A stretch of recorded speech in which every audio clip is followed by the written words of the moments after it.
Саламатсыздар ма оқушылар? Бүгін біз сіздермен бір қалыпты айнымалы қозғалыстарды қарастыратын боламыз. Бір қалыпты айнымалы қозғалыстар, иә. Енді бір қалыпты айнымалы қозғалыстарда бізде үдеу деген нәрсе бар. Мен қазір жерге жазып қояйын. Бір қалыпты айнымалы қозғалыс, иә.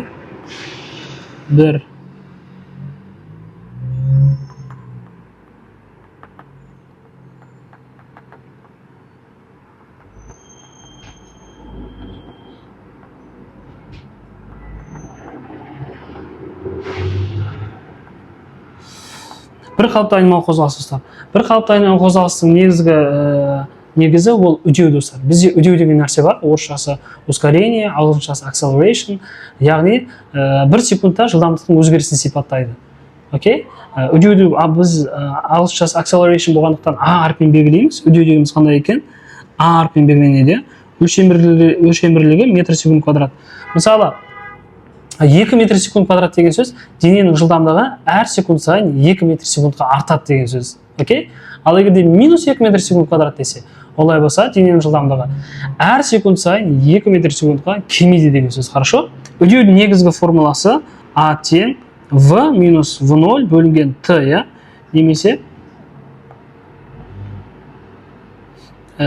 былай жасағанда болады, иә? А тең дельта V бөлінген дельта T деп жазсаңда болады, окей? Осы үдеудің формулалары.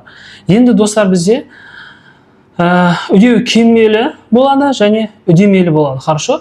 Кеммелі дегеніміз ол, когда жылдамдық азайған кезде біз үдеуді кеммелі деп есептейміз. Ол кезде үдеудің мәні минус болады, ал үдемелі болған кезде жылдамдық артады. Ол кезде үдеудің мәні плюс болады. Хорошо? Демек, бізде достар мына жерде осындай бір 4 формула бар. Сол формулаларды жаттап алу керек. Хорошо? Енді бірінші формуламыз бізде В тең В0 плюс-минус 2 плюс-минус АТ. Екінші формуламыз бізде В квадрат тең В0 квадрат плюс-минус 2АС. Үшінші формуламыз бізде С тең В0Т плюс-минус АТ квадрат бөлінген 2 деген осындай формулаларымыз бар да, достар. Бұл формулаларды жаттап алу керек. Хорошо? Бұл формулаларды жаттап алу керек. Және соңғы формуламыз достар бізде ол мынандай формула S тең V плюс V0 бөлу 2 көбейтілген Т деген формуламыз бар. Бұл әр формуланың өзінің аты бар достар. Естеріңізде болса, біз өткен сабақта айтып едік, кинематика қозғалыстың геометриялық қасиеттерін зерттейді деп. Сол геометриялық қасиеттері кімдер деген кезде біз мынандай бір шамалар жазғанбыз, S, V, Т, А деп, яғни бізде енді осы жерде достар жылдамдығымыздың енді V0 деген түрі бар достар. Окей? V0 дегеніміз яғни бастапқы жылдамдық. V дегеніміз соңғы жылдамдық. Окей? Начальная скорость и конечная скорость. Final velocity и initial velocity деп айтамыз, сондай деп екіге бөлінеді. Хорошо? Енді достар, бұл формулаларды қазір есепке қолданған кезде былай қолданамыз достар. Бұл формулаға енді арамызда кейбір оқушылар бар. Олардың формула қолдану алгоритмдері дұрыс дамымай қалған, яғни проблемасы бар деп айтайық. Сол үшін қараңыздар. Осы символдардың қайсысы жоқ бірінші формулада? Бірінші формулада S жоқ, бұл жолсыз формула. Хорошо? Екіншісінде осылардың уақыты жоқ, бұл уақытсыз формула. Үшіншісінде соңғы жылдамдық жоқ, ол соңғы жылдамдықсыз формула. Төртіншісінде үдеу жоқ, демек бұл үдеусіз формула. Енді есепке шығарған кезде қалай шығарамыз, Мысалы, айталық мынандай есеп болсын. Дененің бастапқы жылдамдығы 20 метр секунд, 4 секундтан кейін дененің жылдамдығы айталық 100 метр секунд болса, осы дененің үдеуін табыңыз дейді, достар. Үдеу деген acceleration А бізде. Енді достар қараңыздар, біз қазір формула қолданған кезде осыны былай сызып қоямыз. Ішінде не жоқ достар бұның? Үдеуді іздеп жатырмыз ғой, онда бар деп қарастырамыз да. Не жоқ болса, бізде S жоқ, Демек S-сіз формула қайсы бізде? S-сіз формула осы формула. Осы формуланы алып осымен шығарам достар. Яғни V тең V0 плюс АТ. Неге плюс? Потому что жылдамдық 20-дан 100 деп айтып едім достар, 20-дан 100-ге дейін артып жатыр, хорошо? Сол кезде V тең V0 дегенменде 100 плюс бұлай теңдеу түрінде шығара салам қазір, орнына қойып. Мына 100 дегеніміз. V деген бізде 100 достар, теңдеу құрастыра салатын достар. V0 дегенменде 20 плюс А деген үдеу жоқ менде, плюс А көбейтілген Т деген 4 ол менде. Окей? Енді достар, мен 20-ны неғып өткізсем болады ғой? Мияқта плюс, мияқта минус өтеді. Сол кезде 80 тең 4А болады да. Бұл жердің А тең не болады? 20 метр секунд квадрат болады. Хорошо? Қазір есептер шығарған кезде осылай шығарамыз. Немесе былай айтылуы мүмкін, бастапқы жылдамдығы 20 метр секунд дененің 20 секундтан кейінгі 20 секунд ішінде жүретін жолын табыңыз. Егер осы дененің үдеуі 3 метр секунд квадрат болса, жолын табыңыз дейді, достар. Сол кезде қараймыз, бұның ішінде не жоқ, достар, бұны бәрін былай сызып аламыз, ішінде не жоқ, ішінде соңғы жылдамдық жоқ. Соңғы жылдамдық формула бізде осы формула, осы формуланы есімізге аламыз, осыны жазамыз. S тең V0T плюс AT квадрат бөлінген 2 дейміз да, осыны орнына қоямыз. Сол кезде S тең V0 деген менде қанша? 20, T деген 20, қосу 3 көбейтілген 20 квадрат бөлінген 2 деп осыны есептейміз енді, достар. 20 квадраты 400, 400 2 бөлсем 200, 200 3 көбейтсем 600, 700 болып тұр. Сол кезде жүрген жолымыз қанша болып тұр? 700 метр деген сияқты болып тұр. Хорошо? Біз қазір практикалық жұмыстарда осы формулаларды қолдануға байланысты бірнеше есептер қарастырамыз. Сол кезде сіздер более поподробнее түсінетін боласыздар. Хорошо? Қазір мынаны өшіре салайын. Примерно солай қолданамыз есептерде. Енді, достар, бізде көбінде дене қозғалысын тыныштықтан бастайды. Дене қозғалысын тыныштықтан басталса, онда оның бастапқы жылдамдығы 0 деген сөз. Бастапқы жылдамдық 0 болса, достар, қараңыздар. Бастапқы жылдамдық 0 болса, осы формулалар былай өзгере салады. V тең V0 деп жазып берген, сөйткен ол 0, V тең AT деп жазам. Ал мынаны V квадрат тең 2AS деп жазам, Ал мынаны S тең AT квадрат бөлінген 2 деп жазам, Ал мынаны S тең V плюс V0 бөлу 2 көбейтілген T деп жазам. Хорошо? Потому что бастапқы жылдамдықтан 0 болса, 0 плюс деп немесе көбейту 0 деп жазып керек емес. Олар бәрібір неге 0-ге айналып кетеді, Хорошо? 0-ге айналып кетеді. Енді түсіндіңіздер деп ойлаймын, достар, түсіндіңіздер деп ойлаймын. Енді, достар, біз қазір енді бұлардың графиктеріне келсек. Бұлардың графиктері қалай болады, Сразу айтайын, достар. Бұл жерде бізде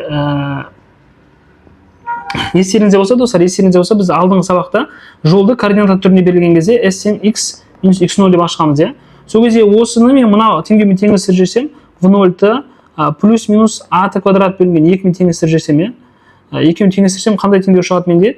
X минус, яғни мынаны алып, мынаны орнына қойсам, X минус X0 тең V0T плюс минус AT квадрат бөлінген 2 деген шығады. X0-ды мына жаққа өткізіп жіберсем, мына жақта емес, мына жаққа плюс өтеді. Сол кезде X тең X0 плюс V0T плюс минус AT квадрат бөлінген 2, Енді осы жерден, достар, қараңыздар. Бізге қазір есептерде мынандай бір теңдеулер берілуі мүмкін, X тең 3 плюс 2T плюс 4T квадрат депті. Енді осы жерден, достар, біз сразу көріп тұрмыз, Бұл теңдеу мына теңдеуден шыққан X0 плюс V0T плюс AT квадрат бөлінген 2-ден шыққан, Сол кезде, достар, менде X0 деген бол менде 3 болып тұр, V0 деген 2 болып тұр, үдеу деген менде, достар, қараңыздар, AT квадрат бөлінген 2, үдеу деген менде ол 4 емес 8 болып тұр, потому что AT квадрат бөлінген 2 деп тұр ғой. Соған қазір біз баса назар аудару керекпіз, хорошо? Осыны теңдеулерге. Енді, достар, бұлардың графиктеріне келейік. Бұлардың графиктері сол квадраттық графиктері. Мысалы, орналастыру және уақыт графигі бізде осындай бір параболалар болады, окей? Осындай бір параболалар болады. Осылай кеткен, мысалы, бірінші, екінші, үшінші. Неге олай болып тұр? Потому что X пен T-ның байланысқан формуласы бізде квадраттық функция, Мысалы, X тең X0 плюс V0T плюс T, плюс AT квадрат бөлінген 2. Квадраттық теңдеу ғой, Демек, оның графигі парабола болады деген сөз, как математикадағы сияқты. Енді, достар, бізде ОБТ-да осындай график беріледі, осы 3 түрлі үдемелі қозғалған дененің бастапқы жылдамдықтарын салыстырыңыз дейді. Бастапқы жылдамдықтар қайсысында көп, достар, қалай ойлайсыздар? Оны білу үшін, мысалы, бірдей уақыт аламын, бірдей уақыт шеңберін аламын да, осылай сызып қоямын да, осы бірдей уақытта ең көп жол жүрген кім, достар? X-қа байланысты қараңыз, бізде мынау үшінші дене осынша жол жүрсе, осынша, екінші дене осынша жол жүрген, Ал мына үшінші дене осынша жол жүрген биіктігі көріп отырсыздар ма? Бірінші дене, то есть. Яғни бұл жерде 1 секундта ең көп жол жүрген бірінші дене ғой. Демек, бірінші дененің бастапқы жылдамдығы көп деген сөз басқалармен салыстырған кезде. Хорошо? Солай істеймін. Енді бізде, достар, графигіміз жылдамдық және уақыт графигі қандай болады? Ол бізде үдемелі болса осылай болады, достар. Кеммелі болса осылай төменге түскен болады. Немесе былай кетуі мүмкін, былай кетуі мүмкін. Жазып қойын, 1, 2, 3, 4 деп. Бұлардың теңдеулерін жазайын. Достар, менде өспелі графигі, яғни бұның теңдеуі V0 плюс AT. Ал мынаның теңдеуі тек қана AT бола салады, достар. Потому что ол 0-ден басталып тұр, v0 деген жоқ еді бастапқы жылдамдығы. Ал мыналар менде дәл сол сияқты v тең v0 минус аты болады, төмен түсіп жатыр, иә. Мынау дәл сол сияқты бастапқы жылдамдығы жоқ, содан кейін ол минус аты болады, төмен түскен графиктер болады, хорошо? Енді достар, не айтуға болады тағы да? Бізде осы достар қараңыздар, қазір бір графиктің несін айтам да, сол графиктік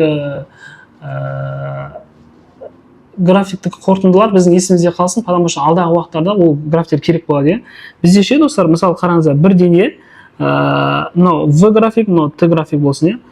Ну, допустим, осылайынан бір қалыпты қозғалсын, мысалы, мына жер 10 болсын, иә. Мына жер мысалы 1, 2, 3 болсын, окей? 3 секунд бойы. Мынау қандай қозғалыс достар?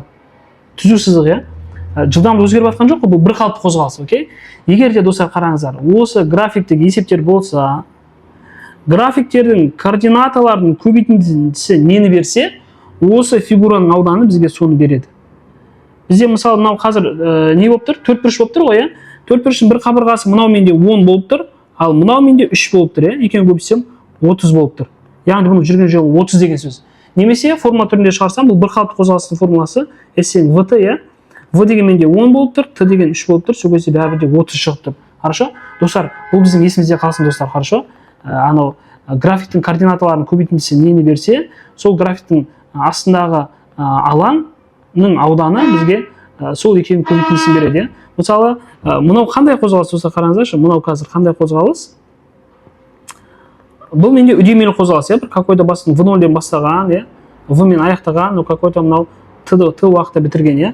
Осы жерде де, мысалы, мен достар, жүрген жол табу үшін осы фигураның ауданын табамын, иә? Бұл фигура менде не достар? Бұл фигура менде трапеция ғой. Трапецияның ауданының формуласы қандай еді? Параллель қабырғаларының қосып екіге бөліп, оны биіктікке көбейтеміз, иә? Параллель қабырғалар деген достар бізде осылар, иә? Мынау v0 болып тұр менде бірінші жағдайда, мынау v болып тұр, иә? Ал биіктігі деген менде мынау t болып тұр ғой. Сол кезде орнына қойған кезде менде қандай формула шығады? A деген менде v0, b деген екінші табаны ол менде v бөлу 2 көбейтілген h деген менде ол уақыт болып тұр, иә? Көрдіңіздер ме? Осы формула да бізде осы ауданнан шыққан, ол яғни осы біздің формуламыз. Хорошо? Яғни бұдан шығатын қорытынды достар, графиктің координаталарын көбейтіндісі нені берсе, сол графиктің астындағы алаң бізге сол көбейтіндіні береді. Яғни v-ні көбейтсек жолды берсе, жол, иә? Алдына мысалы бізде PV графиктер болуы мүмкін, онда бізге жұмысты береді, иә? IT болуы мүмкін, ток күшімен уақыт, онда бізге зарядты береді деген сияқты, осыны үнемі есте сақтау керек, хорошо? Енді достар, бізде енді туынды деген бар достар, иә? Бізде енді туынды деген бар, мен мынаны бір кішіліп көрейін, кішірейім екен.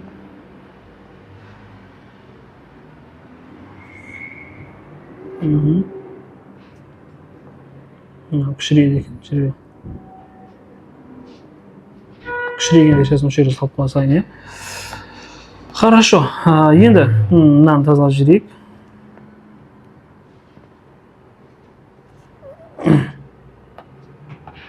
Енді достар, бізде осы қазір физикада туынды деген бар да, туынды дегеніміз яғни мынандай достар. Бізде жолдың туындысы ол жылдамдық, ал жылдамдықтың туындысы ол үдеу деген сөз, хорошо? Мысалы, бізге қараңыздар, жол дегеніміз x есепте белгілене береді, хорошо? Немесе бұны былай да жаза аламын, x-ның туындысы, координатаның туындысы деп жаза береміз, бізге мысалы қазір мынандай теңдеулер берілуі мүмкін, иә? X тең 3t плюс 4t квадрат теңдеуі берілуі мүмкін, иә? Осы қозғалыс теңдеуінің жылдамдық теңдеуін табыңыз десе, біз осыдан туынды аламыз. Бұның туындысы менде қандай болады? 3t-ның туындысы 3 плюс 4t квадраттікі 8t болады, иә? Ал бұдан туынды алсам мен үдеуді аламын уже, 3-тің туындысы 0, 8-тің туындысы 8, яғни үдеу 8 деген сөз. Қазір туындыға байланысты есептерді есіп шығаратын боламыз, хорошо? Яғни қозғалыс теңдеуінен, жолдың теңдеуінен туынды алсам жылдамдық, жылдамдықтан туынды алсам үдеу болады. Яғни мен достар былай жазсам болады, иә? Яғни орын ауыстырудан 2 рет туынды алсам, ол менде үдеу деп те жазсам болады. Хорошо? Достар, енді осы үдемелі қозғалыс кезде бізде қазір орташа жылдамдық тап деп айтуы мүмкін. Үдемелі қозғалыстарда орташа жылдамдықты тап десе, онда ол жылдамдықтардың арифметикалық ортасы. Окей? Орташа жылдамдық дегеніміз, яғни v плюс v0 бөлінген 2. Үдемелі қозғалыс кездегі орташа жылдамдық формасы осылай болады. Достар, осымен біз сіздермен теориялық сабағымызды аяқтадық. Қазір сіздермен практикалық А және Б, С деңгейлі еспер шығаратын боламыз. Соларды қарасаңыздар, осы тақырыпты жақсы освоить етесіздер. Окей? Сау болыңыздар достар.